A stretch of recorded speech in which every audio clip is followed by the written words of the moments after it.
Hello students, आज हम sexual reproduction in flowering plants में एक टॉपिक और पढ़ने जा रहे हैं जिसका नाम है डेहिसेंस ऑफ एंथर। सबसे पहले what is dehiscence? Dehiscence of anther का मतलब क्या है कि जो एंथर मैच्योर होने के बाद स्ट्रोमियम रीजन से रप्चर होता है, वहाँ से वो फट जाता है और इसके फटने के बाद, रप्चर होने के बाद पोलन ग्रेन्स इन्वायरमेंट में रिलीज होती हैं। This phenomenon is called dehiscence. That is dehiscence of anther is the rupture of anther or mature anther from the strontium region to release the pollen grains in the environment is called dehiscence of anther. अब dehiscence of anther जो होता है उसके होने से पहले या होते समय बहुत सारे चेंजेस होते हैं एंथर की वाल में।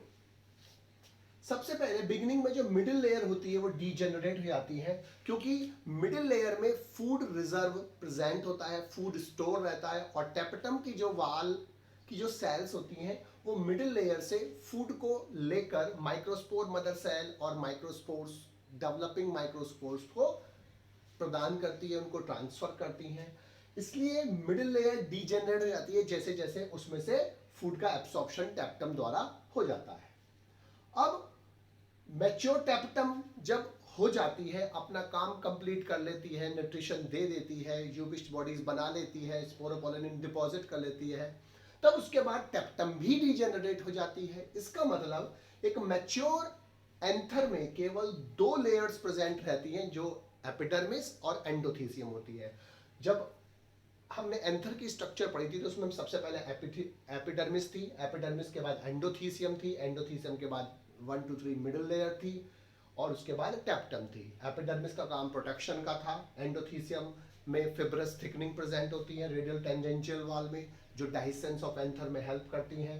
मिडिल लेयर में फूड प्रेजेंट होता है और टेपटम जो होती है फूड प्रोवाइड कराती है, न्यूट्रिशन देती है और कई सारे फंक्शन परफॉर्म करती है। तो मैच्योर एंथर होने पर मिडिल लेयर डीजेनरेट हो जाती है और टेपटम भी डीजेनरेट हो जाती है। इसका मतलब एक मैच्योर एंथर में केवल दो ही लेयर रह जाती हैं, कौन कौन सी? एपिडर्मिस और एंडोथीसियम।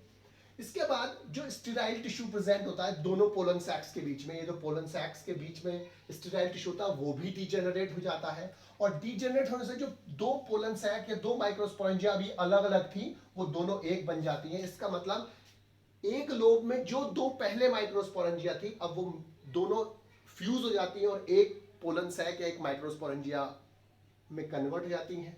तो एक लोब में एक माइक्रोस्पोरेंजिया या पोलन सैक रह जाता है या दूसरे वाले में भी एक ही पोलन सैक और माइक्रोस्पोरेंजिया, यानी कि एक मैच्योर एंथर में अब दो मेन चेंजेस आपको दिखाई दिए कि एक तो दो ही लेयर है एपिडर्मिस और एंडोथीसियम और दूसरी जो पहले दो एक लोब में दो माइक्रोस्पोरेंजिया थी वहां एक लोब में एक माइक्रोस्पोरेंजिया और पोलन सैक दिखाई देते। इसका मतलब मैच्योर एंथर में दो पोलन सैक्स होंगे और दो ही लेयर होंगी एपिडर्मिस और एंडोथीसियम।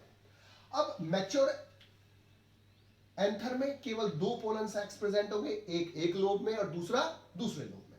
अब डेहिसेंस ऑफ एंथर जो होता है वो हमेशा ड्राई सीजन में होता है और ड्राई सीजन में जो टेपटम से मैच्योर होने के बाद जो पोलन ग्रेन्स बने हैं उसके बाद जो एंडोथीसियम की सेल्स होती हैं वो वाटर को ड्राई सीजन में लूज करती हैं। तो अब चूंकि वो हाइग्रोस्कोपिक होती है नेचर में, तो जब वो वाटर लूज कर देंगी तो वाल ऑफ एंडोथीसियल जब लूज कर देंगी तो वो कॉन्ट्रैक्ट होने की कोशिश करेंगी क्योंकि अब उसमें से पानी लॉस हो गया है, लॉस्ट हो गया। लेकिन उसकी इनर और रेडियल वाल जो होती हैं वो कॉन्ट्रैक्ट नहीं होती। क्यों? क्योंकि उसमें फिब्रस थिकनिंग प्रेजेंट होती है। तो फिब्रस थिकनिंग के कारण जो इनर और रेडियल वाल्स होती हैं वो कॉन्ट्रैक्ट नहीं होती, लेकिन जो आउटर वाल होती है थिन वाल एंडोथीसियल सेल्स वो कॉन्ट्रैक्ट होती हैं और वो कॉनकेव और इनकर्व्ड हो जाती हैं। तो मेन स्टेप इसमें यही है जो समझने का है हमें, क्या कि जो वाल है एंडोथीसियल सेल्स की वो कॉन्ट्रैक्ट होती है क्योंकि उसमें से पानी लॉस होता है, और लेकिन जो इनर और रेडियल वाल्स है वो कॉन्ट्रैक्ट नहीं होती क्योंकि उसमें फिब्रस थिकनिंग प्रेजेंट होती है, और जो आउटर थिन वाल सेल्स होती है एंडोथीसियल की वो कॉन्ट्रैक्ट होती हैं और इनकर्व हो जाती हैं या कॉनकेव हो जाती है। अब इस इनकर्विंग से जो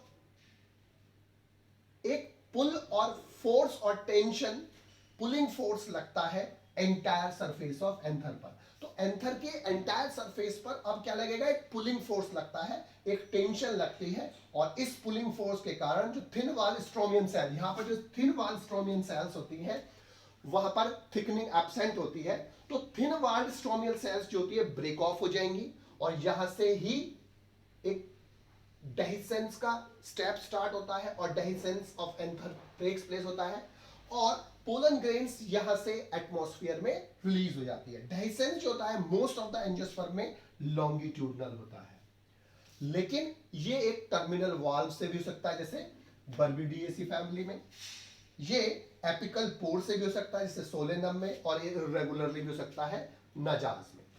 अब क्लाइस्टोगैमस फ्लावर्स में जो एंडोथीसियम होती है वो हाईली रिड्यूस होती है। अब क्लाइस्टोगैमस फ्लावर्स क्या होते हैं, दो तरह के फ्लावर्स पढ़ने हैं हमको, क्लाइस्टोगैमस और कैस्मोगैमस। कैस्मोगैमस फ्लावर्स में एंथेसिस होती है, अर्थात फ्लावर बड ओपन होती है, इसे एंथेसिस बोलते हैं। लेकिन क्लाइस्टोगैमस फ्लावर में फ्लावरिंग बड जो होती है वो उसमें ओपनिंग नहीं होती, दैट इज वो ब्लूम नहीं करते हैं और वो बंद रहते हैं। तो उसमें एंडोथीसियम जो होती है कैसी होती है, हाईली रिड्यूस्ड होती है, और पोलन ग्रेन्स जो होते हैं वो एंथर वाल से बाहर आ जाते हैं। Formation of x number of pollen grains जितने बनने हैं, x number of pollen grain अगर बनने हैं तो उसमें मियोसिस डिवीजन कितने चाहिए, x/4 चाहिए। लेकिन फैमिली साइपरेसी में 4 में से केवल एक पोलन ग्रेन जो बनता है उनमें से केवल एक ही फंक्शनल रहता है, इसीलिए इस फैमिली में मियोटिक डिवीजन जो रिक्वायर्ड होते हैं पोलन ग्रेन के लिए उसका नंबर क्या होगा, x होगा।